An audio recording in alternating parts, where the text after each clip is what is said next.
இன்றைக்கி நம்ம என்ன பார்க்க போகிறோன்னா அவரைக்காய்.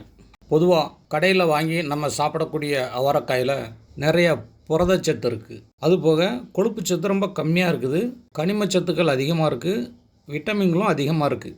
பொதுவாக அவரை பிஞ்சை வாரத்தில் 2 முறை சமையல் பண்ணி சாப்பிட்டா உடம்புக்கு ரொம்ப நல்லது. உடம்புல உள்ள பித்தம் குறையும். பொதுவாக அவரைக்காயை அதிகமாக சாப்பிட்டு வந்தால் கண் குறைபாடு எல்லாமே சரியாகும். பொதுவாக வெள்ளெழுத்து குறைபாடு நீங்கும். அதுவும் இல்லாமல் ரத்தத்தில் உள்ள கொழுப்பை குறைக்கும்.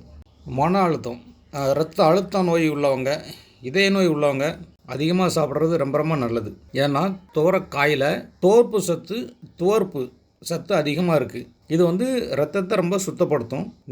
நீரிழிவு நோய் உள்ளவங்க இதை அதிகமாக சாப்பிட்றது ரொம்ப நல்லது.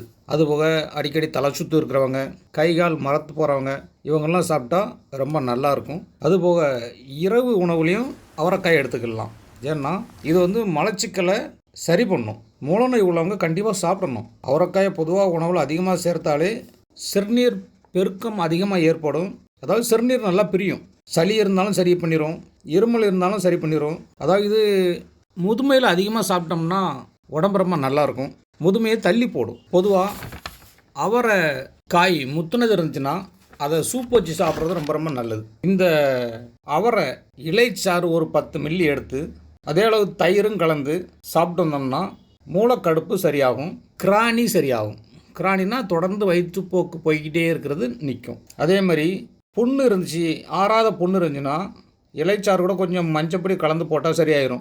இல்லைனா இலைச்சாரோட கொஞ்சம் விளக்கெண்ணெய் கலந்து அதோட கொஞ்சம் சுண்ணாம்பு கலந்து நல்லா மிக்ஸ் பண்ணி அந்த புண்ணில் போட்டோம்னா புண்ணு ஆறிடும். பொதுவாக தலைவலி இருந்துச்சுன்னா அந்த இலைச்சாறு எடுத்து ஒரு துணியில் நனைச்சி நெற்றியில் போட்டுட்டு வந்தால் தலைவலி குறையும், தலைபாரமும் நிற்கும். இது எல்லாமே அவரைக்காயில் உள்ள மருத்துவ குணங்கள்.